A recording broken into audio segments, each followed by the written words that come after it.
Hey, get in here. Dallas is about to start. Welcome to the Ewing Barbecue. We are a Dallas rewatch podcast where we rewatch and talk about every single episode of Dallas one at a time.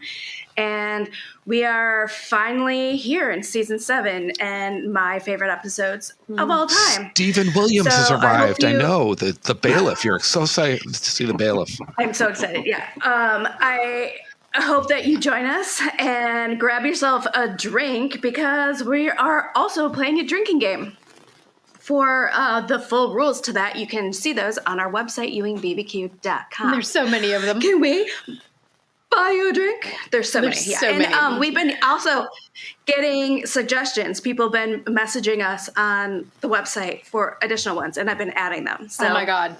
please go on there, suggest one. We are not responsible for alcohol poisoning. You might need a new liver. At your own risk. Yeah. You might need a new liver after playing this game. I literally have a disclaimer on it Because legalities. I love it. Larry Hagman had two liver transplants. So what's a few liver transplants? Speaking of 2. certain, not being responsible, I noticed I logged into Twitch. It said that this podcast is for certain audiences, and I quickly clicked past it. I did not see the rest of it. If I assume it meant, be careful because we might say fuck. The F word. Yeah. I don't swear. I did that because that's a thing you can click. try not to and swear. I was like, It does not bleep them. just so people know what they're getting into. That's good. We might say some swears. Because we might take the Lord's name in vain. We're crazy like that. bunch of heathens. We're all going to hell. This will be my Not last for that. podcast. This will be my last podcast until December, as will be the rest of you. just I guess that's just true. horsing around here. That's just horsing around. Yes, like All like the horse, Just get a little crazy. like the horses at South Fork. The rest of us will be back tomorrow night. No, I'm kidding. To do that Thanksgiving episode that they never did on Dallas, Right, that they did on yes. Knott's Landing. Our dream But Thanksgiving. our next episode is actually going to be a pretty big one. It is the Oil Barons Ball episode. And so for that one, we are going to invite anyone who is a paid Patreon member at any level. I'm going to send you an invite to be on here with us. Oh, you know what? And we will pick out a special day for that. It's an Oil Barons Ball, so everyone is encouraged to dress for the Oil Barons Ball. No Speedos. Grab yourself some. I prefer no Speedos, but if you're a Patreon member, look for a message coming at sometime this week once we nail down the exact day and time we're going to do it. Anyway, that's Awesome. Mary. I'm Brad. Oh yeah, sorry. Oh, I'm still me. I just got ahead Mary, of myself. Brad, sorry. me, and Melanie. Melody's already losing it. Wow. Did you No, ever that was have good. it? That was pretty good, Brad. Good left turn. That's like we skipped over the introductions. Just to say It's all international. good. hello, Carrie's in the chat Well, box on yes. Twitch. Today I posted Josh Henderson's concert, 1 month to the day that it Wow. happened. Cool. So look for that up there now. So if you missed it, you can almost act like you were there by watching all of our videos that Josh curated for us. It's true. Yeah. We, and then you can get ready for next We year. have 27 episodes in the South Fork Experience series as of now. So it'll be Crazy. 28 when we complete. And then we can go hibernate for the winter. Hope you all do have a Yes. good Thanksgiving. Yes. Say that Yeah. now. Yes. By the time this comes out to and, everybody, it will be past. But Way past Thanksgiving. 'cause I'm for so those behind here editing, tonight but- and for all you all, A quick shout out to our Patreon members: Brendan Fillick, Captain America, Carrie Carver, Amy Hara, Brad Mulholland, Richard Lundberg, Marie Johnson, Corey Springhorn, Michael Jung, Jason Carter, Jennifer Indelicado, Laura Bernheim, Carl Reich, Anita Wren, and Kristen Carlano. Anita Wren, who was on our last episode with us. It's become quite a list, and I think we're out of time now, so Yeah. we got to sign off. Okay. Have a good The Thanksgiving. end. Peace See you out, next y'all. week. Anyway, thank Thank you you guys. so much to all of you guys. Yeah. Yes. You keep the lights on for us. And in fact, this week I saw that a couple of our members like leveled up so that they were sent some gifts for being. Cool. Oh. Need to members. brainstorm some ideas of something new that we can just put out there as a new kind of series. Totally. So maybe we can Yeah, talk yeah. about that over the holidays. And Yeah. first of the year, we can just turn out some like 10-minute, chatters about something And just for the I'm, Patreon members. yeah, I'm like a toying on. DOA. Ooh. Well, yeah, but with men. Well, yeah. You guys can get catty too. And I think in 2020, I think only like 2 of them were ever without. Yeah, think- we can brainstorm Yeah. some topics and see if we can. I think in We're 2025, inclusive I will be digging out the aborted Dallas movie script that we can all go through. The one that was supposed to have John Travolta and Jennifer Yeah. Lopez and all those people. I'm so curious Oh, boy. about all those movies that got shelved. Just when I'm sure 4 of when them we were go fun. through it though, honestly. All Just- the movies. just put the word National Lampoons in front of Dallas, okay? I know it does. it always seemed like just such a bad idea with the John Travolta. It seems Such like a a bad parody idea. of itself, doesn't it? Well, that's kind of the trend back you then, know- I think. you know, was like the Brady Bunch yeah. movies and Leave It to Beaver and Dennis the Menace. Oh and yeah, they because did it was like Beverly yeah, Hillbillies. the They did a 90s. bunch of those kinds of Yeah. things. And You that's know, what it Sue, felt Sue like. Ellen, she was like a cocktease. I couldn't do it. She's like a cocktease, Sue Ellen. I had to sleep with your sister. Oh no! That's pretty good. Oh no! So Oh my gosh! November Okay. 21st, Deborah Shelton celebrated her 76th birthday, the spirit of 76. And that was also the 44th anniversary of the Who Shot JR reveal episode, Mhm. believe it or not. And I always like to link these 3 days in a row together because November 22nd was the 61st anniversary of President Kennedy's assassination. Back and to the left. Yep. It's officially JFK assassination documentary day in my house.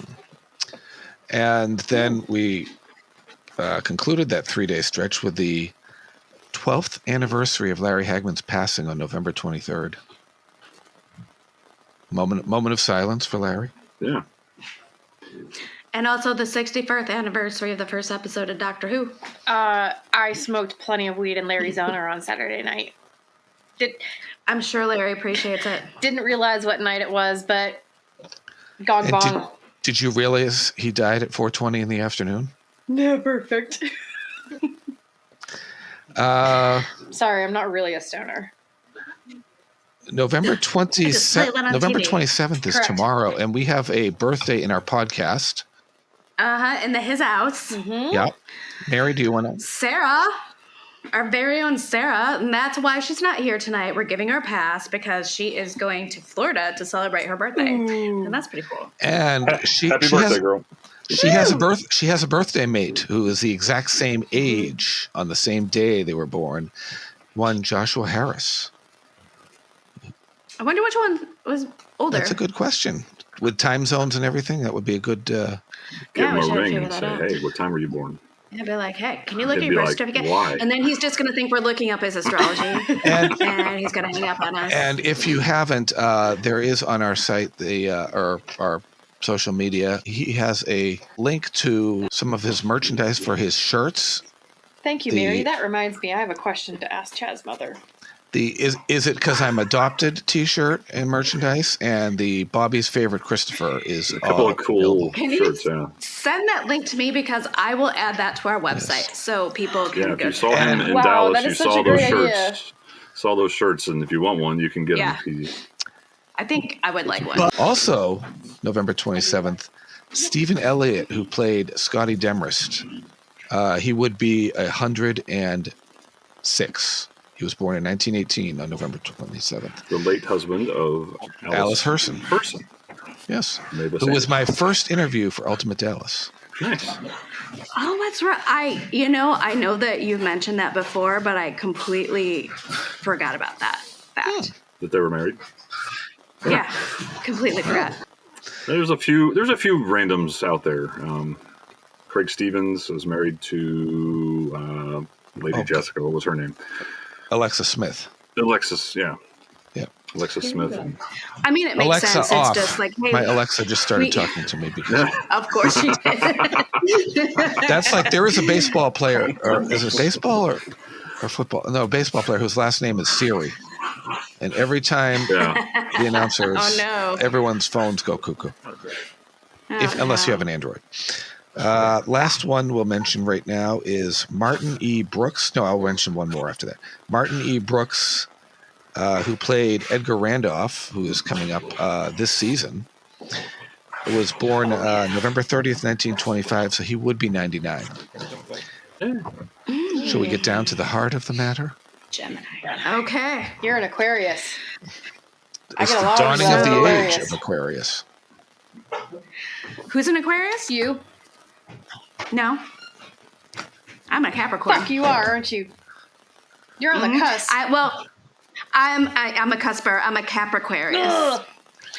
I'm the very last day of Capricorn in my year, which this is a little fun. I'm sure I mentioned this before, but I'm proud of it. David Lynch is exactly 30 years older than me. He was born in 46, and he was born January 20th. So it's except for a day, but those years, it was both the last day of Capricorn. That's crazy. And when I talked to him about this, he said, Girl Scout, that means that we really must know a lot about each other. That's so cool. I was like, I know, right, David? I know. He called you Girl Scout? So you've definitely got some Aquarian stuff in there, right? Yeah. No, it literally just, I have a book that's like every single day, like, and mine is basically, same. Mine is basically like, you have to be careful because you can basically burn bright and then burn out, because like you think about all the people that were born on my birthday, like Janis Joplin and Edgar Allan Poe and Desi Arnaz Jr. There's a bunch of people. Was born on January 19th. All right, Dolly Parton, but she burns. My forever. dog Lux. Your dog Lux, right? He will be 10 in January. Aw, buddy. Okay, so tonight, a very special episode of Dallas. Dun, dun, dun. Tonight. Probably one of the episodes I've seen the most times. Very special episode of Dallas. Episode. Mary Gordon meets her true Jump love. Season 7. ran the bicycle shop Episode and had 7. Dudley over. No, wait, that's another story. Episode 138 of the series, Ray's Trial. It was written by Arthur Bernard Lewis, directed by Michael Preece, and aired November 11th, 1980. And I want to give a quick shout out to Michael Preece, who has been dealing with some health stuff and is getting himself together. But he is. Is he okay? Yeah, just some minor stuff, but he's on the mend. He is. Okay. So. Don't worry about that guy. He's been dealing with some stuff at home on the home front. So, Man. just a shout out to him, Michael Preece, on behalf of the pod. All right. The number one song on this day in the U.S. was All Night Long by Lionel Richie. How long does it take Lionel Richie to tie his shoes? All night long. That was a common joke in the third grade or second grade, whatever it was. Oh my God. Remind me to show you sometime, Mary. I don't know about you two. There are Snapchats from like 6 years ago with that song playing. Wow. Yeah. Okay. It became a thing. That's a large. Okay, It looks like a send them large to me. glass you're drinking Snap from. them to me. Are we Snap friends? I don't remember. We might be. I'll have to go back and find them, but the videos are out there. I'm not on there that often. It's basically the only way I can communicate with my kids. Oh, okay. So. Yeah. They don't answer text. I My have son used to do They that. don't answer text. Yes. They will immediately answer a Snap. I have a Snaps are Snapchat. I have a Snapchat streak with someone that's like 2,490 days. Holy shit. But I've never had one with anyone. I don't even know what that it means. doesn't matter to me. No. It matters more to them, and it takes no effort because first thing in the morning, I just take a picture of the wall and send it, and then they take a picture of their wall and they send it to all the people they have streaks with. So, and then you go about your day and forget about it. So if it amuses someone and makes them happy, Sure. fine. I don't never care. use it, and Chad's always like, "Did you see that snap I sent you?" And I'm like, "God, no." So I get in there and I have like No. 5 from everybody. Yeah, I know. My niece has 2 little kids, and she sends me snaps constantly, and I feel really bad because I need to go on there more. Mary and I need Sarah to, both but I added me also- a few months ago on Snapchat. I said, I hope you don't expect much because I don't use this. And they're both like me either. So it's like, okay, cool. No, yeah, We no. have an agreement. There's just so many I've started things, getting ads Way too much on to- Snapchat. Yeah. I've always gotten ads in Snapchat. I've started getting these conversations that show up in their ads. Oh. I haven't had that yet, Yeah, but and it's ugh, ruined gross. my WhatsApp. I get all Yeah, spam. gross. That's the one thing I like so far. Just to go off on this tangent longer. I just joined, like everyone else in the world, I just joined Blue Sky. Oh, I did as well. Yay! And that's actually really refreshing Isn't it because great? there's no ads. And you can literally just make your own feed and what you want to see.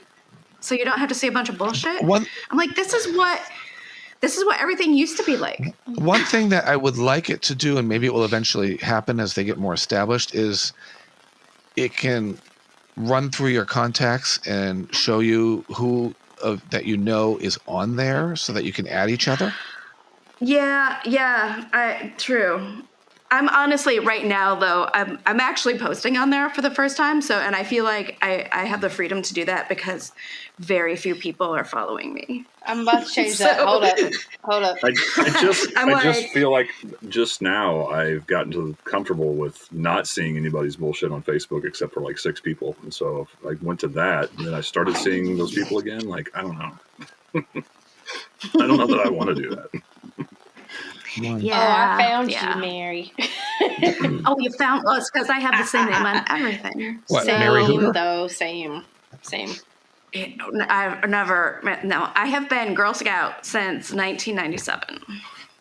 So when I had to come up with a Hotmail account, and I was like, okay, I want something that people aren't going to take this on other things. It's got to be just different enough. And honestly, I think I've only had once where I've gone on something and someone has taken it, and it wasn't me that forgot I already had an account.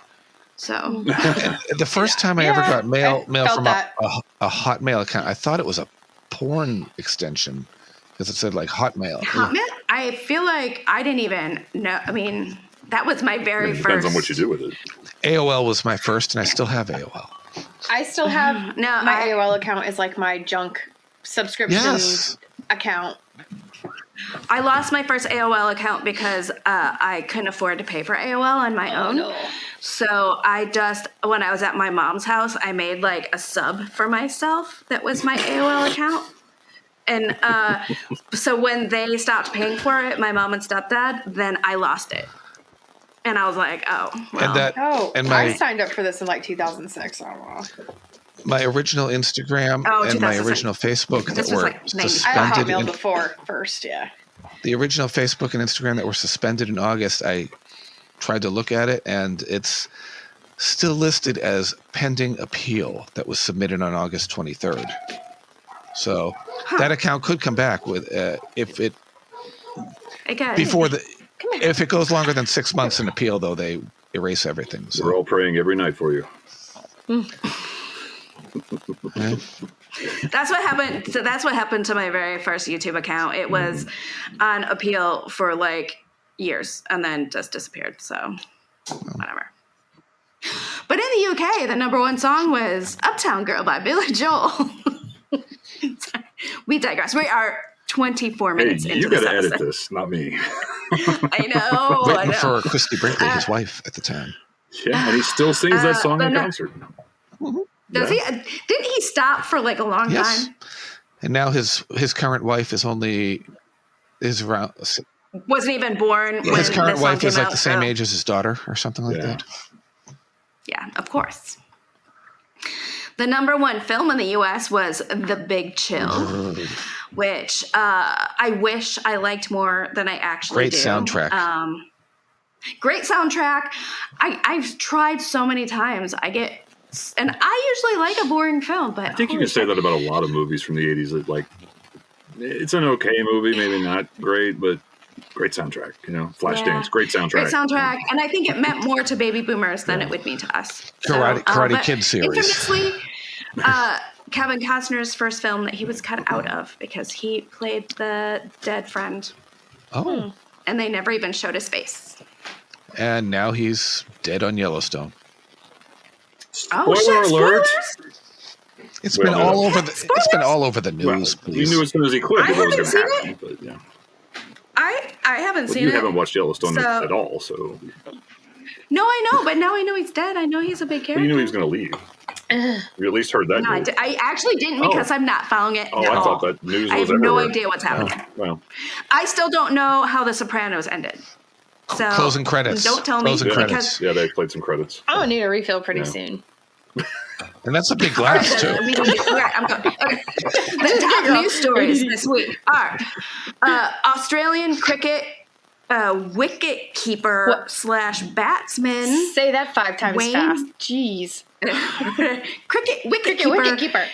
/ Wiki wiki. batsman Wayne Phillips scores 159 on Test debut versus Pakistan at WACA Perth. I know nothing about what any of that means, other than that's like UK Sounds like sports. baseball. Oh, cricket. Yeah. Okay, yeah. Yeah, cricket. The first U.S. cruise missiles arrive in the United Kingdom. They put missiles on cruise President ships? Reagan became the first U.S. president to address Japanese legislature. Well, they didn't launch the missiles over there and then have them land. So they had to And put them on years ships. later, President Bush became the first president to throw up in the middle of a Japanese. That's right. The day yeah. after Dallas series finale aired. Oh, that's right. And I just want to say this episode, I very much remember watching this episode. But the biggest thing I remember about watching this episode, other than like I was sitting on the, like not in a chair, on the floor, was that my dad did the, you make a better door than a window. Oh my God. My dad used to say that to me when I stood in front of the TV. I was just sitting between him and the Yeah. TV, and I was making a better door than window, Yeah. and I was like, okay, but fine. something is happening on the show, and I think it's awesome. Like Back Eli on. sat on the floor to watch television because the television was on the floor. They would just say, was, move yeah. your ass. That's all they would say. Oh no, my parents would never say ass. So I would sit back on the couch if I was watching with the family. Of course, the couch was on the opposite wall, but if you were watching TV by yourself, you just lay on the floor. I do that occasionally. Usually, honestly, I just laid on the floor. We had a sweet, like, orange shag rug. I remember the first time I heard ass on television. JR and Bobby said, just remember, McKay, the Ewing brothers are going to kick your ass. And I'm going, what? You What can't did he say just that. say? I was like, oh, they said ass on television. All right, and on Dallas. And on Dallas, this episode dropped from number 1 to number 2. And some woman named Priscilla Presley made her debut on this episode. She was a co-host of Those Amazing Animals with Burgess Meredith, who played Mickey in the Rocky series. Penguin.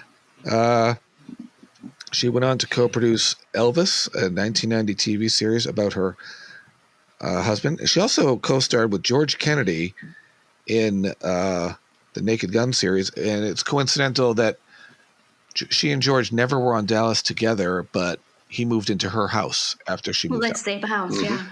And George Kennedy was also in Earthquake with Victoria Principal.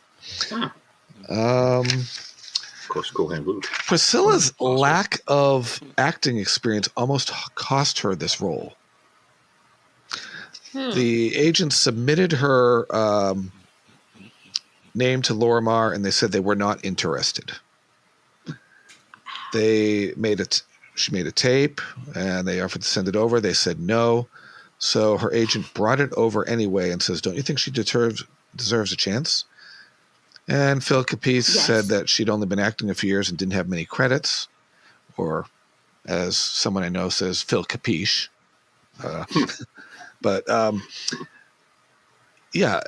So they looked at her TV movie appearance with Michael Landon in the movie Comeback and decided to call her in. It's also called Love Is Forever. I have it on VHS. Oh. And the first thing that struck Phil was how beautiful she was, and she was very beautiful, of course. I mean, yeah. She never found out why they did not bring back Morgan Fairchild nor Francine Tacker. And Priscilla has never watched any of the episodes with either of them because she wanted to create her own spin on Jenna Wade. It's kind of unnecessary, probably, really, at that point. If you're going to have her on as a long-running character. The 2 episodes that they appeared, the character appeared in were kind of... And like the last one was 3 years earlier. So. And there's a whole spiel about people working with Priscilla that I could go on about, but we don't need to read all of that right now. But sure. Okay, so we open on Dallas night. We're at a restaurant. No, we're not at a restaurant. We are at a restaurant. Sorry, we're at a restaurant. Yes. Which is probably just down the street from the store. Right. Probably. Yes. Next it's to gas. And convenience. And JR is upset and just drinking. Oh, he's night drinking.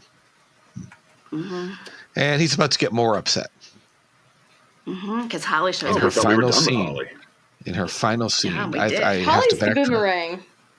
Yeah. She just keeps coming back. I wish he would just have kept coming back, honestly. I know. But, oh wow. JR just wants to be left alone. He wants to George Thorogood it and drink alone. But Holly's like, I need to gloat over you losing. Sorry. So I'm going to gloat. And she said, losing has done nothing for your soul. He lost, but he never truly loses, right? Like, right. He lost, but only like she knows that he was planning really to, how much he was going to double cross. Right. So he still got half. But JR does take pleasure in the fact that Bobby's virtues are going to keep Holly from ever becoming his sister-in-law because Bobby doesn't want something that JR has tapped. She's tainted. Right. And this is when JR realizes that. He didn't realize it before. And then she tells him, like, I'm happy you lost, but because at least, like, this whole thing cost me Bobby. And that's what I wanted. And then JR's just like, I'm sorry, what? Oh, I can use this in the future. This is gonna come in handy at some point. Even JR thinks it's stupid. That should have told Bobby something. And as much as JR thinks that, it comes off as being like full of himself and smug and self-assured, when Holly walks away, he is rattled. Oh yeah, completely. 100% rattled. Like if he could, I think if he could have picked up the glass and just like crushed it in his hand, he would have. Oh, that would have been a great scene. Just crush something in the glass, right there. Probably would have been better for like a plastic cup, but. No, like they could have used one of those prop glasses, like those breakaway bottles that they use in fights where they smash it and it breaks. Me not knowing much about props. I only remember that because when they did War of the Ewings and they went behind the scenes, they were messing around with the prop bottles, and like Linda Gray or somebody, they would smash it over the other person's head and it would just shatter and just break. And those are expensive too. I've had to price those out before. Really? Those sugar bottles, they're not cheap. At least for my budget. I'm sure for Dallas it was nothing, but for my own budget it was pricey. Okay, so then we go to JR and Ray are at the cattle Bobby yards. and Ray. JR would never hang out with Ray. No. Oh my God, you're right. I wrote JR. I do that sometimes, and I have to go back and correct myself. Yeah, I do. Oh my God. And I'm just reading. Yeah. So Bobby and Ray are at the cattle yards. Everywhere cows. In Fort Worth. That's a lot of beef. Yes. Lots of beef. Pre-beef. It's not beef yet. Pre-beef. Beef to be. Beef to be. And Ray is also happy that Bobby won. Right. He thinks that Bobby should have kept the company for himself. But right. Bobby's like, hey man, like enough about me. What about you? You're on You're about to be on trial for murder, buddy. Like, Dun, you dun, okay? dun. I feel like you're deflecting, Are you buddy. okay there, 'cause- pal? Did you forget about We'll talk that about it. minor thing that you have going on your And Ray's your like, end? yeah. Yeah. Thing where you could go to jail for, possibly the rest of your Well, life. let's go get breakfast. Basically. Like, and Donna comes in looking for Ray because he has an appointment, Right. speaking of the trial, with Paul Morgan. And Ray's like, That she's avoiding. Yeah. basically. I gotta go deal with my life Drags him choices. away. I'm a cowboy. Yeah. I gotta go to the auction. I want to go to the auction, but I gotta go deal with this. Bobby's like, I can deal with all of this myself. I can go to the auction by myself. It's love fine. how Bobby is a shapeshifter. Like, he can be like corporate tough guy, and then he can be like, ooh, I'm a cowboy. Bobby know. Ewing, Well, you've that's what just makes won the Bobby battle Bobby. for Ewing Oil. Where are you gonna go now? I'm gonna go to a cattle auction. I'm going to Billy Bob's. Yes. Oh, I dropped my pen. All right. I do not have my music prepped. Oh, Oh, shit. So- Hold on. Because we have... The polo Oh. everybody take the a pause music. for this next The scene. polo music, yeah. The They always play polo this. music. They always play this at There's a polo match. matches. Yeah. There's a match of Mark's polo on a horse. going on. What's his name? Mark. Oh, porn stash. Porn stash on a horse. Porn stash. he's got Porn stash is on a He's- horse. in that Big he's stallion. in that saddle, brushing up against the Fancy front fucking part. polo guy is what Mark Grayson is. And the greatest player on the pitch Oh, or yeah. whatever they call it. Or Hands maybe the down. greatest player in the world. I don't know. Yeah. What are the, With that stash, Everybody's of course. admiring his form. Oh, yeah. Everyone's like, look Even at Cliff. that hot piece of Cliff ass. is maybe admiring him more than anybody. Cliff is having a Oh, Cliff is, bromance like- with Yeah. porn stash. and he's rubbing up against that saddle. He's riding along. And after even Swinging says it, his says big about Cliff. stick. Cliff, you look happy. And he's like very Happier happy than watching she's ever seen him. watching Mark ride that Right. horse. He's like, this Harder is than he's where I ever belong. been with her, ever. Yeah. Watching him swing that big stick to hit that ball. They're just watching. Just like to watch. Porn And Cliff stash. is like, but this is where I belong, amongst these rich people. Ha ha ha ha ha. And Pam's like, whatever. If that's what it's like I'm to just hang out with rich focused on people, Mark. I don't want Yeah. any part of that. Not good. Yeah. Porn stash. Pam's kind of into it though, because Cliff is 100% in love. Yeah. Like Cliff would run away with Mark right now, but Pam's like, yeah, I like Can we have Mark. can we have a throuple? Not with your brother. That's fucking weird, We're not man. in a V.C. Andrews novel. Gross. No, Cliff. Scratch the record. What? Cliff wants that because he just wants a porn stash. If it means Wants him to if it means himself, for Pam sure. coming along, then fine. But he wants porn stash. Yes. I think he Do sees the business business with him. relationship. Business And you know with what? him all night long. He does not mention the Ewings in this entire scene. That's pretty big for Cliff. Or Chinese food. And as the chukka, as they call it, the period of play comes to an end. The third switch chukka. horses. Is that what they call They it? call it, yeah, they even mention it. Yeah, the third chucker has come to an end. So this is chucko, alright. CHUKKA, Sure. or Alright. plural would be chuckers, I guess. Anyway, so Mark's being admired by all the women, but of course, Oh yeah. he's not interested. They're like, Like, Mark, you haven't returned my calls. Tracy Tracy Anders. Oh, She comes to lay claim. Mm-hmm. she. And he's like, yeah, about our situationship. This is Pam. Pamela Ewing. Well, she And must she's like, really. like, She must be "You're really Pamela good in the Ewing?" sack, huh? Mm-hmm. And she's Yeah. like, Pam's like, yeah? Like, who the hell are you? And then Pam throws a little mini tantrum about it. Like, girl, of course he's been with other ladies at the same time. You were literally married. He's porn Come on. stash. He has to have other. And he has money. A lot of money.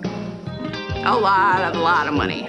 And Some girls like you know, money. look how Some girls like money and someone who can ride a horse. And stash. wields a big polo stick And the way the mustache feels in certain when they places. kiss. I guess. I've never even dated anyone with a mustache. Me I'm either. kind of glad about that, though. Hey, I'm kind of glad about that. I like the clean shaven stuff. I can put up with about 3 days worth of scruff, and that's it. hey, That's about if she put that there, I'd nibble it too. I'm not a hippie. What? If she put that Say that there, again? I'd nibble it too. Thank you, Right. Jack Scalia, for that endearing quote. That was good. Wait, Yeah. what do you mean you're not a hippie? Hippies. So usually hippies have the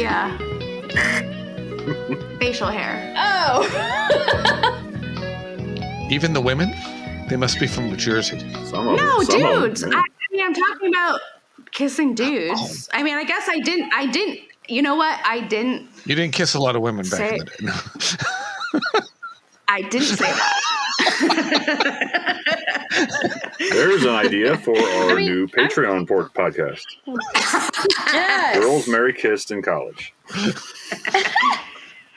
And moving on. Pam, would you like to kiss Tracy Anders, or would you rather slap her across the face? Oh, she wants to slap her across the face. Pam is not having it. No. She's kind of like, yeah, I'm Pam Ewing. Who the hell are you? Like, what is your issue? And this woman just walks off, and she's like, but, and just flabbergasted. That's Hey, I used to work at the store, and I owned an exercise aerobic studio that I've completely forgotten about. So fucking bounce, Pamela Ewing, though. bounce, okay, girl, Right, she is. bounce, or I'll make you disappear as faster than that aerobic studio. Okay. Most importantly, So then she we has get to Mark's Ray. eye. Right. among And other he things. reassures her. He's like, don't you know, like, I don't give a shit about any of these people. Like, whatever. Whatever happened in the past happened, but I'm here with you. So chill. And she does. Yes, and then he has to go get ready for the fourth checker. And then we cut to Ray. He's explaining what he did to Paul. Paul was like, look, man, I need to hear it from you. That was the big thing. He's like, I Right. I He's know like, what you've... I need to know your thought Yeah. process because this is really This is the bad. difference It's between really like bad. life imprisonment or worse, and you Right. getting like a slap on the wrist for a Raymond, mercy I killing. need to go in and lie down. Meanwhile, Aunt Lil has been sitting in the yard since last week, and now wants to go inside. She needs to be turned Yes, over. just staring up in his face. She, She does. And Yeah. she because she actually- doesn't like the she- conversation she's hearing. She speaketh. She speaketh. Yes. And then Paul's like, oh, hey, can I talk to her? Because, she was in the room too, right? So I need to She's talk to figuring her. maybe like, something, maybe she had something to do with it, Right. Yeah, that's not going to happen. Yeah. Nobody Right, talks to like- Aunt Lil. You're Nobody. lucky. You're lucky to get Raymond. I need to go in the house to lie down. That's about all you're getting out of it. Raymond. Ray's not having it. Aunt Will is off limits. Yeah. He'd rather be out playing okay, with the Ray. cattle Okay. and just whatever happens happens. Because I'm a cowboy and I did what I had to do for my cousin Mickey. All right. He Ray. feels responsible. I'm responsible for everything that goes on. Ugh. And then we cut to Ewing Oil. It's a Saturday, and JR has brought in the cartel. And he's wearing On a that. Saturday? Fuck you, man. And he wants to drink. Like, He's wearing that I know, white. That of course he white. does. I don't give a that shit. white. It's a Saturday. The white blazer jacket. Oh yeah. He's rocking that. Oh yeah, he's wearing the. This is his dress That's down how you know look. it's. His That's how you know coat, it's the weekend. No Yeah. tie. His top button unbuttoned. He's basically wearing Yeah, pajamas. still. Those are his pajamas. Yes. Saturday. If it was, Work-life if it balance, wasn't that- people. It's a college wasn't that- football Saturday, JR. Come on. Do you want to watch the if it Texas wasn't game? that, it would be the safari suit that he would be wearing. Right. True. Yeah. And I I'm think going we've to seen the refer last to of that. I am referring to that painting on the wall as the synchronicity painting now. Not just quite. because of the color We scheme. have not quite seen the last of the safari suit. Stay tuned. Okay. But that's how I call that, the synchronicity painting. Think of the name Fair enough. B.D. Calhoun. Yeah, you're right. You're right. Okay. All right. Stay tuned. So they talk about business because that's what they do. They're businessing. Business. And he convinces them to maybe do some business again in the future. So all of that, we that was last season. We got to shuffle that aside. And so now, maybe we can work together because we don't want to work with Mark Grayson, or we're going to need some help. Fighting Mark Grayson, who we've never heard of before, never had to fight him before, but Mark and Cliff, they're going to be unstoppable. So. It's so interesting to me how these guys keep getting screwed over by JR, and yet they keep coming back and coming back and coming back. It's almost like they need him for something that we don't quite understand. Right? Just to be clear, though, Bobby will get bored because he cannot stay in the same routine, and he'll be off to something else. Right. And I will be running the company, and he'll be a partner in name only. It could be their loyalties to Jock. I don't know. Now, JR. And also, they're a little afraid of JR. Now, Bobby.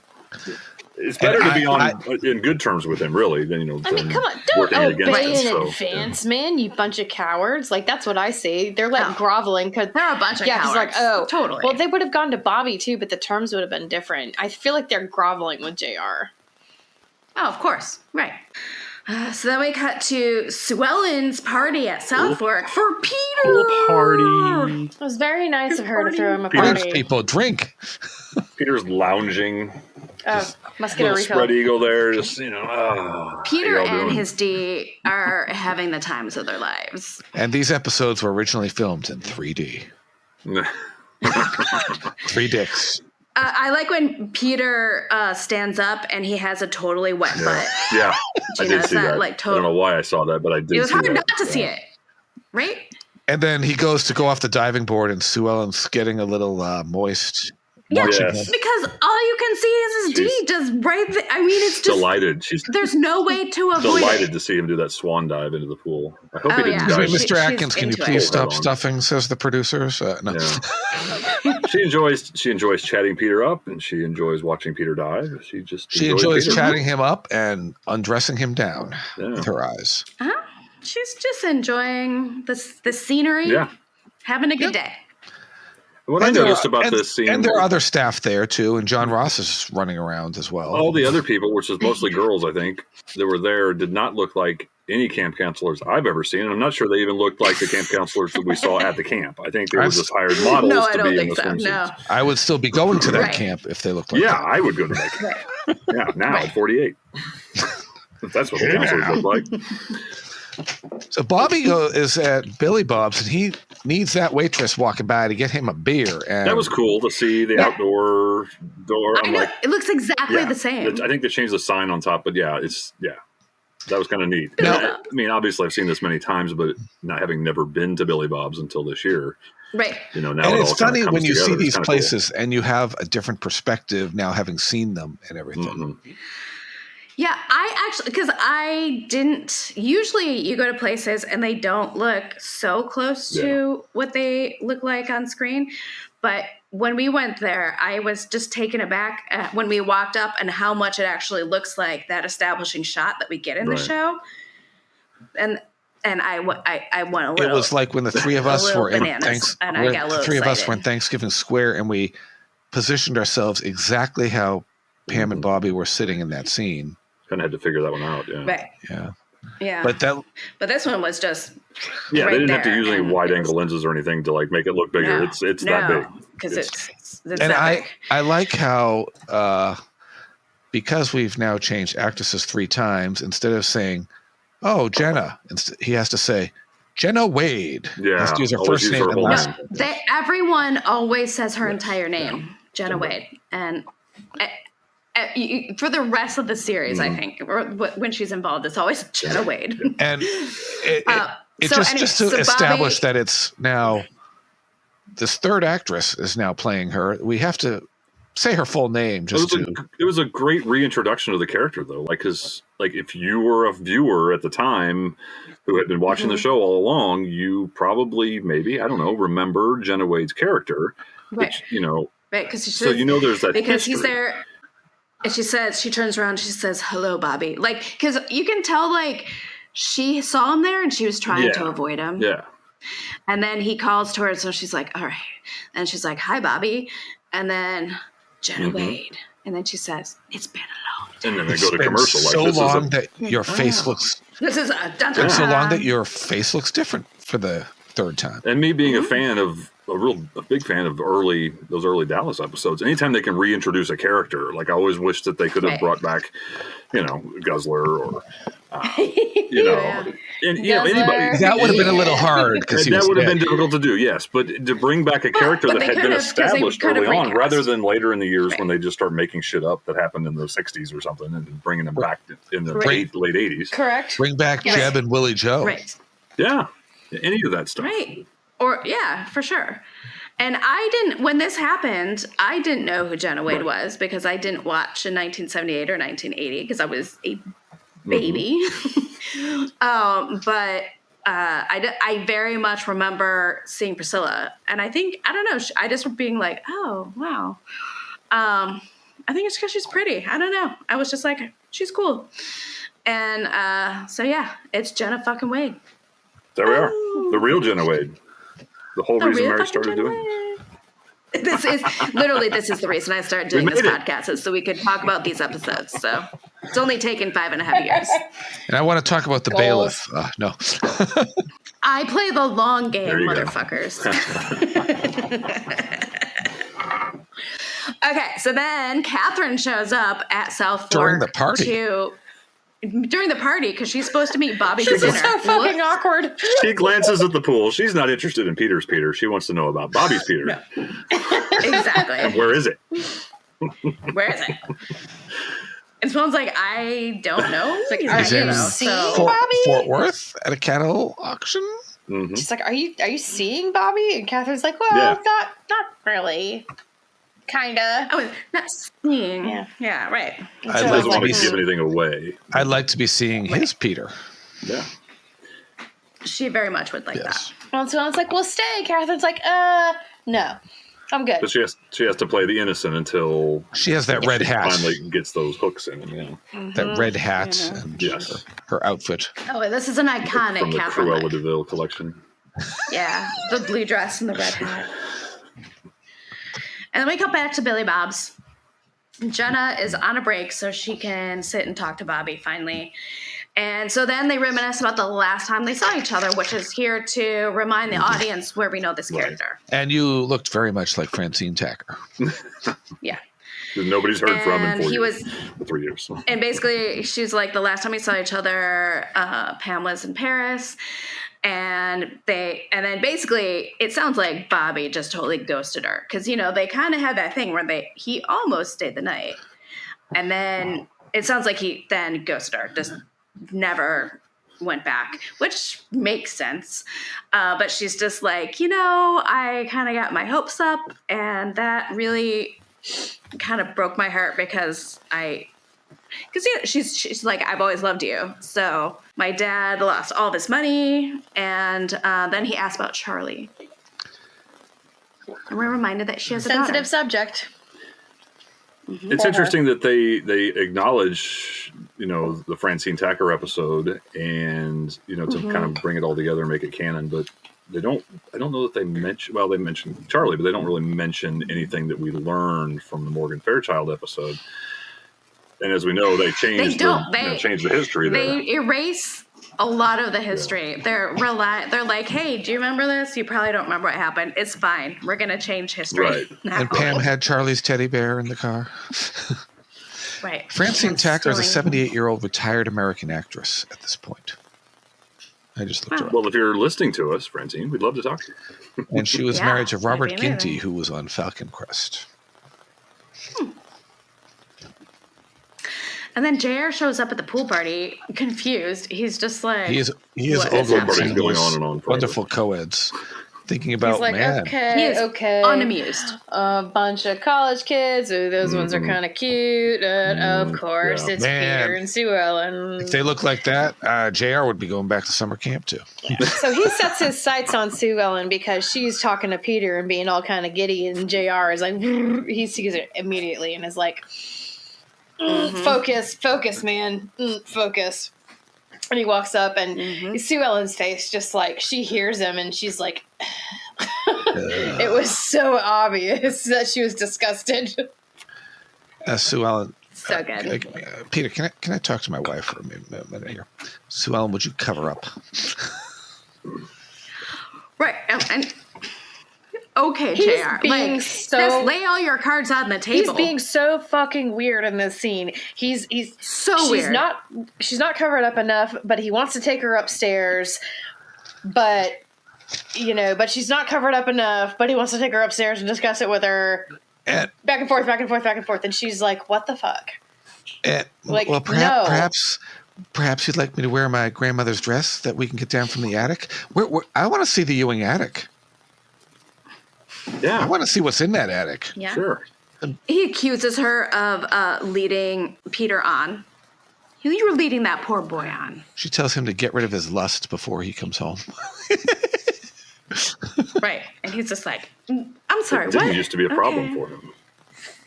Yeah. But now that he's out with Sue Ellen. Now that he has permission to do it, he doesn't like it. Yeah. So he's out with Sue Ellen and he needs to get back in. Then he can go back to whatever. Right. Exactly. It's more fun when it's forbidden. Right. Oh, He's so stupid. So but stupid. it's still playful at this point, the Sue Ellen Peter thing is still, he's maybe it is, sinking into him, and he's, but she's still. It's in the early stages of sowing the seeds, and maybe it is, maybe she likes. She's just like minor flirting. She's getting like a bit of a dopamine fix from. Because she knows that this young guy, has a crush on her. That's got to be because she can't imagine a circumstance where she would act on anything at this point. Right. Yeah. Honestly, this might be. I don't think she has any intention. Yeah. But she also likes JR to see it because she knows it bothers JR. She knows that it bothers JR, so she loves that. Especially when he's parading around in that Speedo and she can see the entire size of the package. Right. And she's like, ooh, the non-stuffed Speedo. We learned that Clayton has taken Ellie to Jamaica. Yeah. Okay, Clayton. On the phone with Clayton, still no Miss Ellie. Got to throw him in just to remind everybody that. And then Catherine is pacing around the room. It's like totally annoyed because Bobby. This is not going this quickly and smoothly like she planned. This is not part of her plan. Right. No. Yeah, this is not part of her plan. What the heck? So she calls South Fork, and she gets JR. Bobby isn't home. And he just when JR doesn't have time for her bullshit. He's starting to push her out of the way. He's gotten what he needs from her. So. Yeah, it doesn't matter. And she's just like, yeah, but I now it's me. And she's like, I don't care. Bye. I got what I needed out of you. Goodbye. Not my problem. Yeah. So then Bobby has waited for Jenna to get off work at Billy Bob's. Like, how long has he been there? Like, how long is her shift? Yeah, hopefully he wasn't there at the start of the shift. Yeah, acting like he's been there. Right, I'm assuming it's probably an 8-hour shift. And so he's been there. So she got her 10,000 steps in. And it's dark. He's been there since daylight. It is dark, and I think he's just been drinking beer. Which, as we know, they kick you out. What a loser! They kick you out for an hour, and you have to come back in. For the band and pay extra. Did he? That's true. Bobby would have totally gone out. Did he even go to the cattle auction? We don't even know. Oh yeah, he might. He might have skipped it, or he might have. But I just always assumed he went to Billy Bob's after the auction, but who knows? We will never know unless there's a truck of steers that pull into South Fork one day.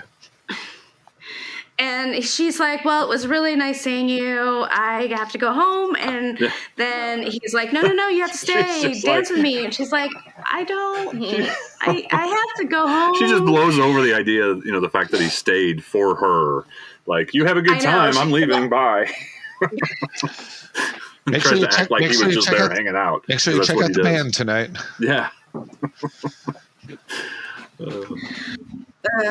But Jenna's just like, I can't even. Look, man, you're just too dangerous for me to be around because I have feelings for you, and so this is going to go poorly. And so I don't want my heart broken again. But I think I'm just going to walk away because. I don't want to you broke my heart before. And he's like, yeah, well, that makes us even. And she's like, okay, but I was 19, that was a long time ago. And Dude, Bobby. You can never forgive me for it. So okay. And he's just like, I just need someone to talk to. And like, dude, like she's saying no, kind of. But then he forces her to dance. And it wasn't in this episode, but I kind of figured out the direction because we know she grew up on a neighboring ranch 3 miles down the road. Yeah. And I was watching some clip on YouTube or wherever, and she and Charlie arrive at South Fork, and they're waiting on the road to go up. They're waiting for Bobby, and they're looking at the horses. And Jenna kind of nods down. She lived 3 miles down the road that way. So if you're facing South Fork, down the road to the right, not the left. Yes, right. 3 miles So down the road to the towards right is the direction of the which is probably like a Target of the now. of the Wade But Ranch. That's where that's where the Murphy High School football stadium is that we drove by. Totally. Which which we could hear in the middle of filming at South Fork that night. Right. Or Plano School District, whatever that is, yeah. All right. Larger than my college football stadium. I'm not sure, but I think football might be big in the South. A little bit big. Yeah, especially Texas. High school football is a big thing in Texas. Yes. Yeah. In my town, might have done some movies or miniseries about it. In my town, actually, is now 11-0. They just beat the number 1 team in the state to go to the state Super Bowl. So congratulations to them. Wow, cool. Yes. My friend Carl is from Texas, and he's not a football guy. He was a band kid. A band geek. But he went to the high school that Friday Night Lights was Ooh, about. I love Connie Britton. And like during those years, but he was like, I had to be there because I was in the band. So you kind of know that when you sign up for the band that you're going to be in the marching band at football games. Right? Totally. Yeah. They have fun though. My son was in marching band. He also played football, so he did both. I mean, he was on the sideline. What did he at halftime? He ran, changed clothes, and he did not. Well, freshman year, he was on the freshman football team, so Friday nights he could play in the band. But then he, there not every time, but there were a couple of times where he ran out there in his football uniform and played trombone with the marching band. Everybody thinks that's they really have cool. a couple kids who do that every year, and I'm always impressed. Like, how do you have the breath to do that? Well, he was like the last linebacker on the roster, so he rarely got in the game, only in mop-up duty anyway, fourth quarter. So, but marching band, I went to a lot of games. Like those marching band kids have a fucking blast. They do. My kid has been in marching band. This is his fourth year. He was in marching band? He's a senior. Oh, Henry, he plays. Do you not follow her on Facebook? He plays piccolo in the marching band, and he Brian Piccolo. Huh? Oh. He was supposed to. He played flute, and then so he has to play piccolo in marching band. Right. But he's actually also in orchestra, so he's in orchestra most of the year. But during marching band season, he's done marching. So they call that a flautist, right? He gets so mad if I call him a flautist. Why is that? I don't know, but it's really funny. So I do it all the time. Just to piss him off. Crepes? Just to piss him off. That's my job. Did he explain why it irritates him at all, or no? No. You don't get explained to his You're parents. a teenager. Everything fucking annoys you. Exactly. The sun coming up in the morning annoys you. Especially your parents. Right. Okay, so we cut to Paul and Ray, and Paul tries to explain to Ray and get it into his thick skull that, dude, you might end up in jail for the rest of your natural life. And Paul wants the truth. So get it together. Right. And he can't handle it. Cannot bring up the fact that you tried to kill JR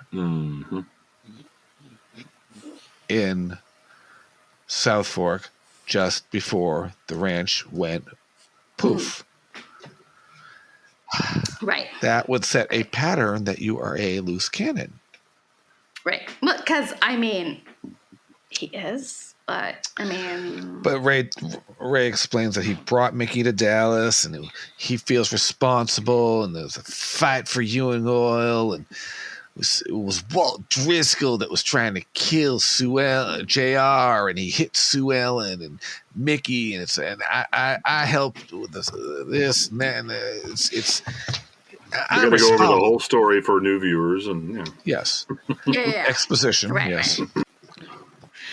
And then we cut to Pam's fancy pool. Sunday at breakfast. Oh, get that music going.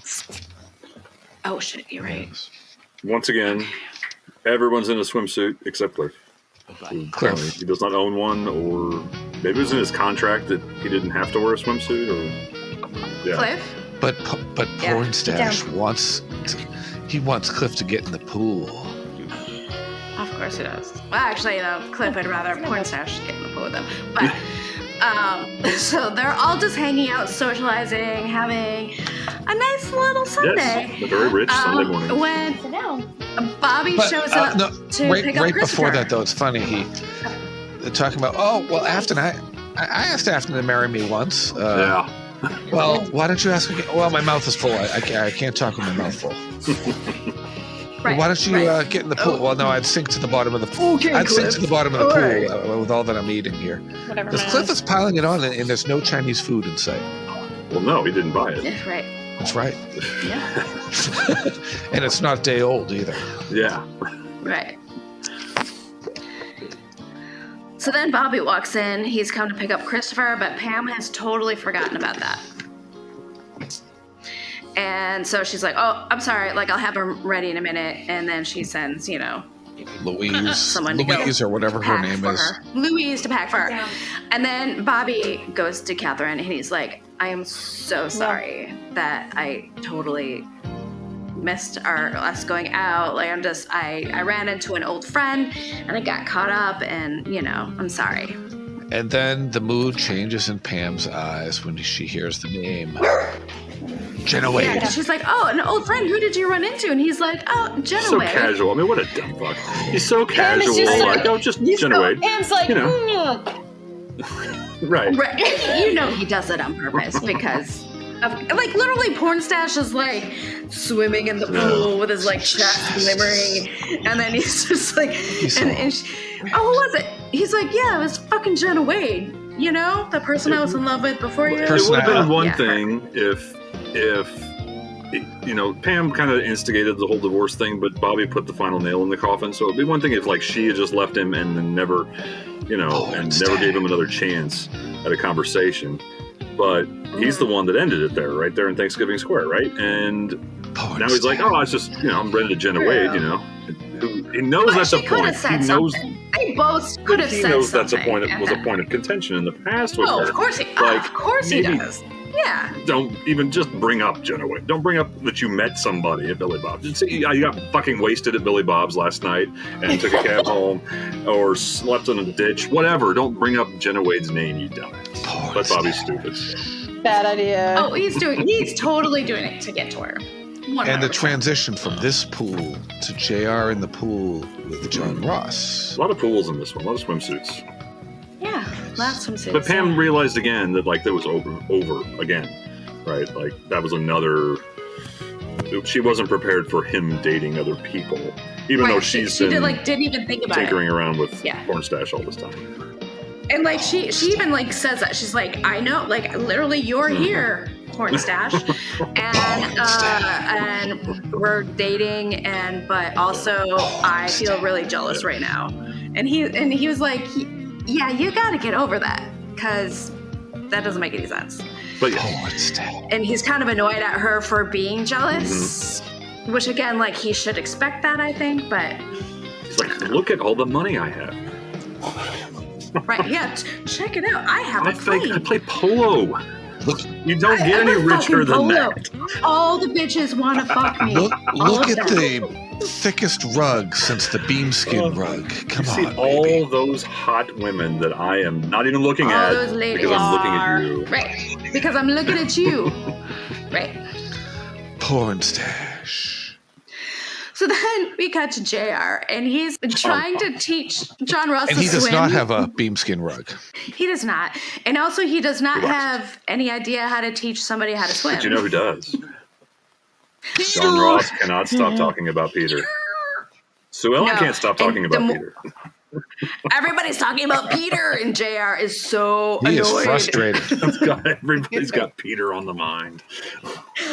Everyone's got his Peter on their mind. Yes. It's And then so there in JR 's like, Technicolor right in your "Whatever." face. He's like, I'm sorry, are you jealous of Peter? And then he's like, I wouldn't be jealous of a child. And she's like, oh, he's far from a child, JR. Have you seen his Peter? He's not a child, JR.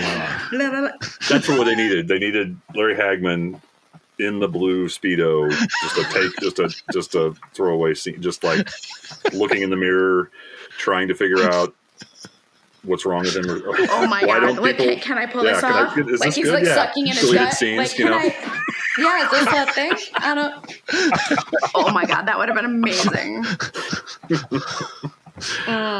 Sue Ellen walks in and goes, well, you're no Peter. You think he's just a schoolboy? Well, who looks like the schoolboy in their Speedo now? And then he's just like, well, all right, so whatever, Swan. Can we just like cut all this and like you just want to go upstairs? And she's just like, yeah, no, I really We don't. need to share a bed again. Not in this lifetime. Yeah. Then back to Porn Stash. Again. We're still talking about Pam's jealousy and Afton and Cliff leave. Yeah. And she's honest. She's like, look, I've always been jealous of Jenna Wade. Is Cliff still driving that same car from the early years? That rust-colored car? Would you expect him probably to have upgraded? No, I don't know. I would have expected Cliff at this point to get some sort of like fancy ass car to like prove something. Right. When he pulls up for a meeting or something at some fancy place, he doesn't want to pull up in a damn like jalopy. Right. You want to impress. Yeah. If you're meeting someone at a restaurant, Cliff, you're a loser. At restaurants, I don't exactly. date losers. Yeah, I don't date driving losers. something from car, not the used car lot. So anyway, Porn Stash is like, yeah, you got to get over it. Yeah. And she's like, okay, you're right. I feel like that's mostly Mark's purpose to this point, has just been 90% of the time he's telling Pam to just get over herself.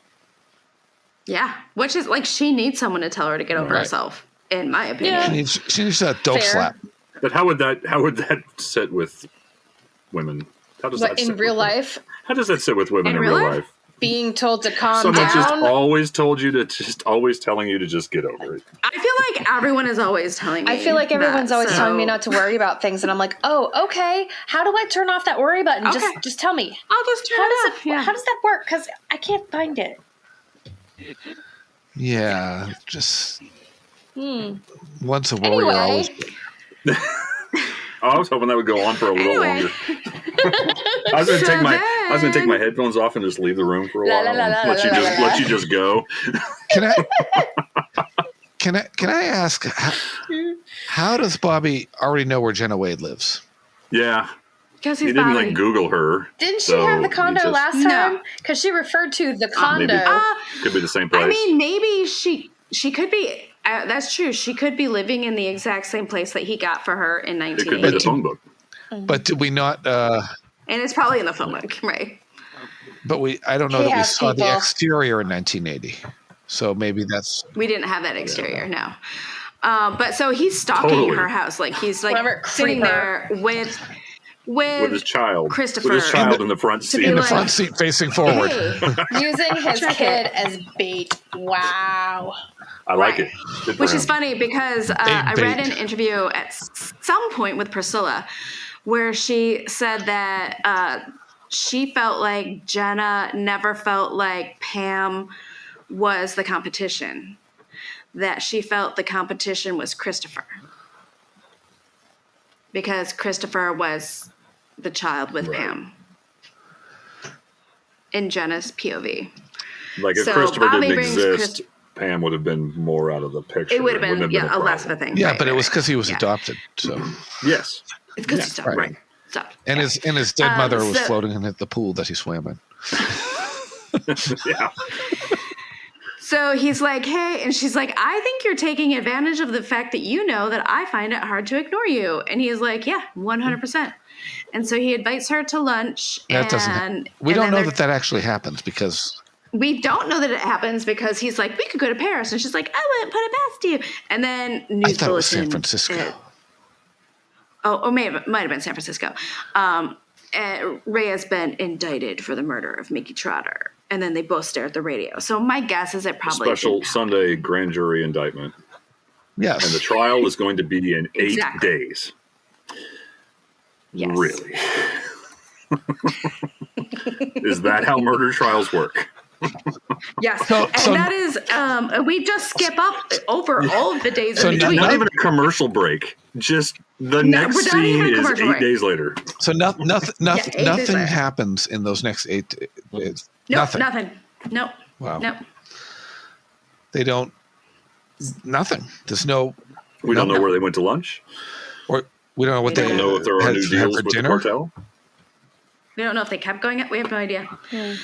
But we're in court, and I literally just wrote blah blah. So if you have more, yes. I wrote one. Pretty much. 1 week has passed, and the trial begins. Prosecution calls for the maximum penalty under the law because Mickey was innocent and could not protect himself. Yeah, and what is the maximum penalty under the law, folks? I'm assuming death. Death. It's Texas, so probably hanging or something. Probably at the time, somebody could tell us. I bet it could have been electric chair back then. So the entire last block is the trial. The prosecutor, first of all, this guy is the worst prosecutor I've ever seen on television, and maybe no one can tell me if that's true or not because you watch a lot of that Law and Order stuff. This guy's he's looking to make a name for himself because this is a Ewing relative, right? Right. I call Dr. Snow to the stand. Yeah.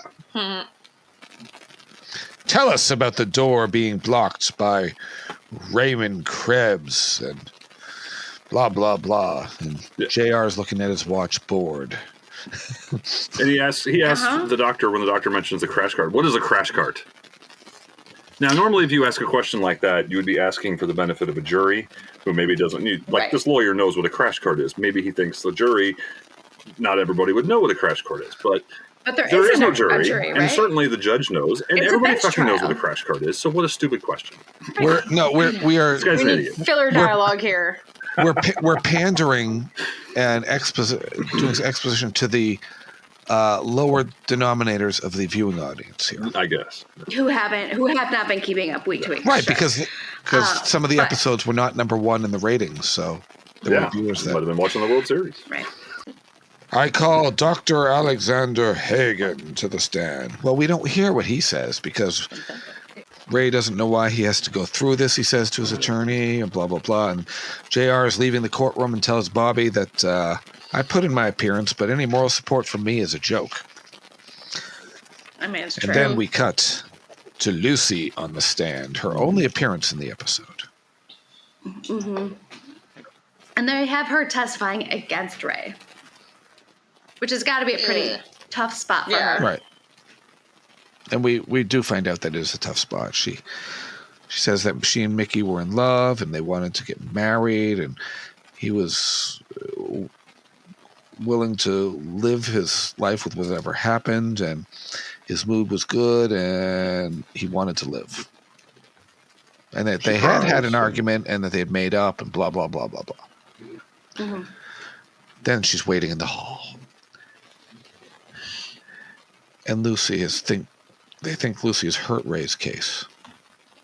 And Donna goes over to comfort Lucy. Yeah, she's like, you told the truth, so it's fine. Right. You didn't lie. You told the truth. It's cool. Dr. Blanton, please. Also, but if we had not swept Ray and Lucy's history under the rug, that would have been very pertinent to this case because that would be motive for murder. Could be. And I did not think of that until Anita, who has not watched any episodes in between, watched that. Brought it up. Yeah. Oh, and I was like, oh my God, you're so right. Extra twisted because Ray's her uncle. That they didn't know about. Twisted. Oh, I would love to have seen that brought out on the stand. Oh my God. And the whole family sitting there, and Everyone's like, yeah. and Sue Ellen gets up in the courtroom. Well, he and I slept together one night after JR stormed out. It's like, how many women have you slept with, Ray? And then Pam comes rushing in and goes, Pam comes rushing in and goes, well, before I married Bobby, I was sleeping with him too. Ray, you whore. So the doctor, they asked, totally. through the questioning, the doctor basically says that Mickey was going to die on life support, that the life support system was only keeping his body alive. Basically. Yes. Of course, now things are it was different. breathing for him. I don't know exactly where He we was were in brain dead. 1983 on this topic, but Right. I mean, I assume at some point there had to be situations where you unplug the machine. You just didn't do it, as a family member without, doctor supervision, locking the door or keeping the door shut so the doctor couldn't come in. And how many of them were in the hallway trying to push their way past one man? One guy holding this door. He's Donna's bulldozer, remember? Right, her bulldozer. Well, and I wonder, Ray did it because Lil was never going to tell him to do it. Right. And... Or did he? With them like trying to get in the room, I mean, would they have done it if she had told the doctors to pull the plug? Like, we don't know. I don't think they would have, because I don't think it was a thing then. Well, she was preparing to go into her catatonic state at that point. She was. That's right. She's like, I'm going to not talk now. Right. Okay, cool. Yes. I'm going to go Daryl and Daryl from Newhart and just not say anything. Did you ever see that last episode when he woke up? I never saw it, but I've heard of it. With Suzanne Plachette? Yeah, I've heard of it. And then prank. They're all arguing right before, and Daryl go, quiet! And Bob Newhart looks at him and goes, well, Larry, I thought your brothers never spoke. And he said, well, I guess they just never had anything to say before. So I've only seen the episode once, and it was the night it aired, because we watched it like live. I would love to. Is Newhart streaming anywhere? It's got to be somewhere. I know I've probably looked for it at some point, and I've never seen it. I loved that And if show. it's not streaming on a service, then you might be able to find it on the YouTube channel or something. And for the longest time, I thought Julia Duffy was related to Patrick Duffy when I was little. Me too. I was convinced for years that they were Prime. Really? It's on Prime. And I always thought she was very beautiful. I thought they were brother well. and sister, and for years when I was Mary a kid. Fran. Oh my God. Potentially the first Sue Ellen. That's right. Right. Yeah. And Jessica Walter was up for the role of Pam at one point. What? Yes. Jessica Walters from Arrested Development. Archer. Arrested Yes. Development? Yeah, and also Archer. And there was. That's crazy. And there was a scene in the. Go have a Star There was Wars. a scene in the reboot of Beverly Hills 90210 when it was 90210, and Linda Gray was on, and she and Jessica Walter's characters were buddy. Yes. Really? I didn't watch that reboot long enough. Oh, it was in the very beginning episodes. Yep. She was in like a scene. Yeah. Very briefly. Oh. Yeah.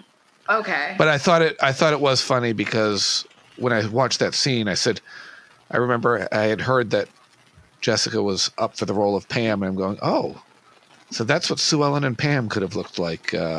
Many years later. Yes, many. As long as we're sidetracked, the judge in this episode was played by Charles Aidman, who is a veteran character actor, appeared in just about anything you can think of: Gunsmoke, Wild Wild West, Kolchak, Knots Landing, Mission Impossible, All in the Family, MASH, all that stuff. Most notably, I think, what I remember him from when Ross Martin was ill during the final season of Wild Wild West. Charles Aidman played the sidekick to Bob Conrad's Jim West during about 4 episodes of that, I think. But very established, the very deep filmography. Things that you learn from our listening to our podcast out there. Yes. You are going home with extra knowledge this I evening. always thought he had just a kind face too, and not in this one, but in the next episode when he's making his decision, Yeah, he just kind of had right. an understanding. He was very judge-like. Right. He also did a lot of voice work to cartoons and stuff too. And again, you mentioned Knots Landing. It's just the being under Laura Marr, just the reuse of a lot of the character actors back and forth on all the. Sometimes in Yeah. very close proximity. Same casting directors. Sometimes probably. in very close proximity, like Right. Dave Culver. Yeah. So then Bobby testifies for Ray. And then later that night, Paul is really, really worried about the case. Oh, he's very And worried. he's like, you know what? We really, really need to call Lil to the stand. With Bobby's testifying, the prosecutor wanted to bring up the fire, but they shut that down. Right. Right. Absolutely. Yes. Shut it down. But yes, he's threatening to put Lil on the stand, and then, there's just nothing else going on, so we're just going to go right to the next morning. Yep. Right to the next Josh's morning, favorite they character. call her to the stand. And then Ray stands up and yells. He's like, I don't want her to testify. Freeze frame. Because And it's on Ray, so we drink twice. Okay. because we know that there's something else going on at this point, right? Like we haven't been led to believe until maybe this episode that maybe something else is going on, and Lil knows Right, something, maybe there otherwise was they wouldn't be a going down this little- road. Right. But you have to tune in next week. So I am giving this a 4.8. Claude Brown. ribbons. Claude Brown. Claude Brown, yes, he was. Yes. Played by Len And, Berman. There you go. and a trip to Billy Bob's. And I'm regretting that we did not get our picture taken on the mechanical bull. I was like, you probably want to do that. I was thinking that he probably wants to do that, and then I later did. on, I she's going to could be be like, like, shit. hey, does anybody want to do that? And everybody was like, There- ha ha, and walking There's away. always And I was like, 2025. all right. We're going back every year till the end of time, apparently. So Okay, well, good, because I need a picture on that. Okay. And I want to bring Charlene okay. Tilton with us over there. Yes. I just want, I want to go in the have her evening hang out. sometime and just see how crowded it gets. Same. Yeah, I just want to go. I want to go like there's a band Yep. there. I want to learn a Hit two-step. the rodeo, on Saturday or whatever, Yeah, and then all that. hit to Billy Bob's. I gave this a 4 point. I liked Fort Worth. Oh, sorry, No, go ahead. 4.35. I think there was a lot of blah to this episode, but it was a great reintroduction for Jenna Wade, and we're finally getting somewhere. Well, finally getting somewhere with Ray's situation, because it's only been 2 weeks since the event, and now we're already nearing the end of the trial. But anyway, 4.35 and a crash cart, or maybe just a shit ton of wood paneling. The courtroom is entirely made of wood paneling. Silly me. Okay, so I We give don't this have a I give this a 4.5.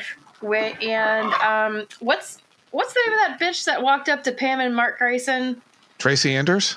Tracy Anders. Tracy Yeah. Anders. I am going to give Tracy Anders a piece of spinach between her teeth right here that she doesn't notice, just for Pam's sake. Yes. Ooh, that's very creative and clever. I'm going to go with a 4.4. There was a lot of just just stuff that just kind of happened, and we were A there. lot of quick and cuts. yeah, There was a lot of stuff. and that rush trial, and I'm going to give it a nice porn stash polo stick. Mm. That's what we need. That is what we need to sell. Is get some polo sticks with Polo the sticks. porn stash painted on the head of it or something. Oh my I don't know. Anyway, we got to figure this out. We're gonna You figure said it painted. out. You said Yes. painted on the head. I did say head. Oh boy. Oh Lord! Okay, well, if you are a Patreon member, look out for a little email from us in the next week, because you're invited to the Oil Barons Do Ball. we know when we're going to do If you that? would like to be a Patreon member and be invited, let then go to patreon.com/ewingbbq and sign up at least at the $5 level, and we'll send you an invite too. Do we know? That's next week. Do we know? Are we Right? still doing Okay. it this time, Tuesday? Is this going to be released probably, by then? No. This will not be released So by only then, Carrie but, and Amy are hearing this, but that's But there will be people it's true. watch We do this get a lot on of later Twitch. streams on the. Oh, Yeah. oh, cool! So- 30 of those are me, but yeah. the rest of them are somebody else. Not So kidding. it's not like Snapchat where you can. No. It doesn't No, disappear. I let it stay No. on there basically until I edit the episode and upload it. And then, because then if someone feels behind, they can I watch don't. it, I don't you go know. back to see what we've done. I'm already planning in my next. We know. That's smart. That's smart. Very smart. Because then you don't. I have to listen to. I don't want my to hear own my own voice. I was there. Yeah. I know what happened. We I were don't here. listen to them now either.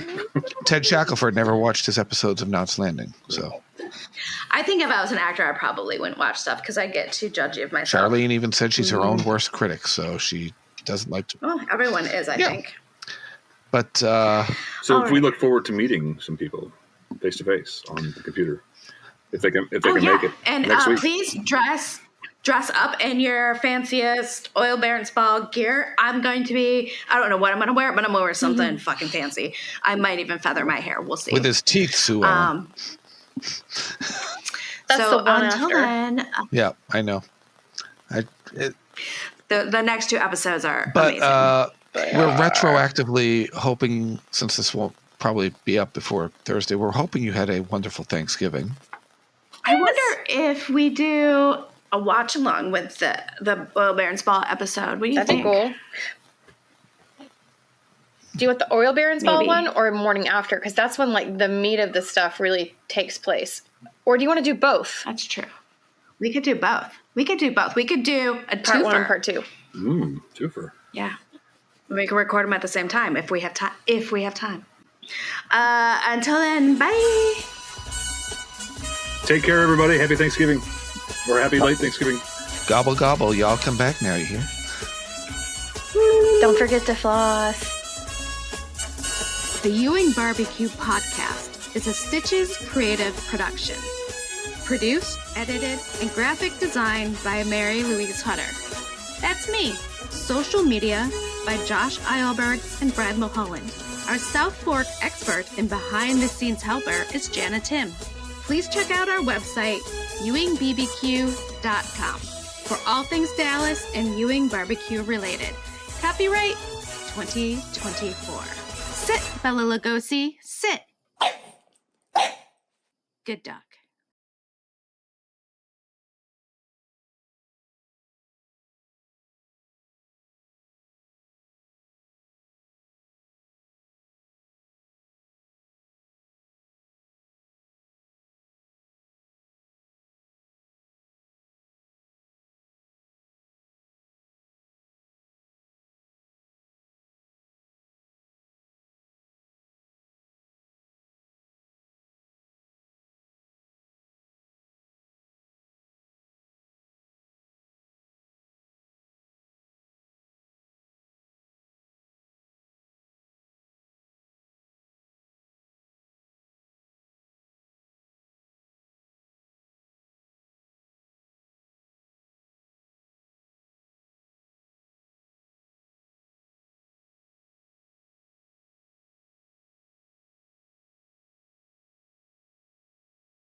Tracy. Tracy Anders. Oh. She comes to lay claim. Mm-hmm. He's like, yeah, about our situationship. This is Pam. Pamela Ewing. Well, she and must she's like, really, she "You're must be really Pamela good in the Ewing?" sack, huh? Mm-hmm. And she's like, Pam's like, yeah? Like, who the hell are you? And then Pam throws a little mini tantrum about it. Like, girl, of course he's been with other ladies at the same time. You were literally married. He's porn stash. He has to have other. And he has money. A lot of money. A lot of money. And Some girls like money. You know, look how some girls like money and someone who can ride a horse And stash. wields a big polo stick And the way the mustache feels in certain when they places. kiss. I guess. I've never even dated anyone with a mustache. Me I'm either. kind of glad about that, though. Hey, I'm kind of glad I about like that. I like the clean shaven stuff. I can put up with about 3 days worth of scruff, and that's it. hey, That's if she put that there, I'd nibble it too. I'm not a hippie. What? If she put that Say that there, again? I'd nibble it too. Thank you, Right. Jack Scalia, for that endearing quote. That was good. Wait, Yeah. what do you mean you're not a hippie? Hippies. So usually hippies have the facial hair. Oh! Even the women, they must be from New Jersey. Some of No, them, dudes. yeah. I mean, I'm talking about kissing dudes. I mean, I guess I didn't. You know what? I didn't. You didn't kiss a lot of women back in the day. No. I didn't say that. There's an idea for our new Patreon podcast. Yes! Girls Mary Kissed in College. And moving on. Pam, would you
And then we cut to Ewing Oil.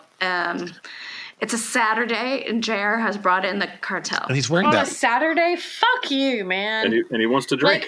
Like, He's wearing that white. of That course, white. I don't give a that shit. white. It's a Saturday. The white blazer jacket. Oh yeah. He's rocking that.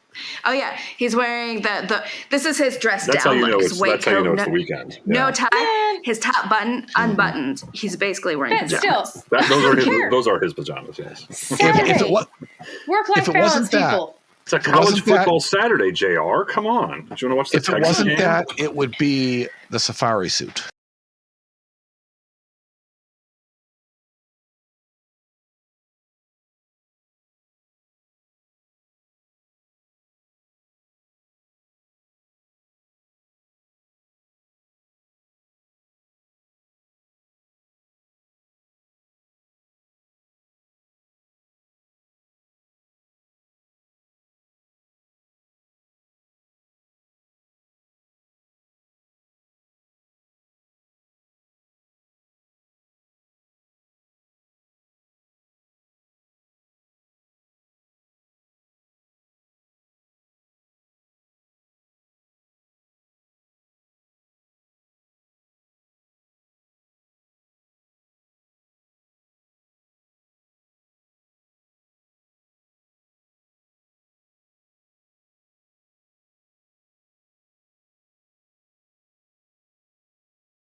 So Bobby is at Billy Bob's, and he needs that waitress walking by to get him a beer. It was a great reintroduction of the character, though. You can tell, like, she saw him there and she was trying to avoid him. Yeah. And then he calls to her, so she's like, all right. She turns around, she says, hello, Bobby. And then Jenna Wade. And then she says, it's been a long time. And then they go to commercial. So Like, long that your face looks. This is a dun It's so long that your face looks different. So yeah, it's Jenna fucking Wade. There we are. The real Jenna Wade. The whole reason Mary started doing it. This is the reason I started doing this podcast, is so we could talk about these episodes. So it's only taken 5.5 years. And I want to talk about the bailiff. I play the long game, There you go. motherfuckers.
And then the mood changes in Pam's eyes when she hears the name.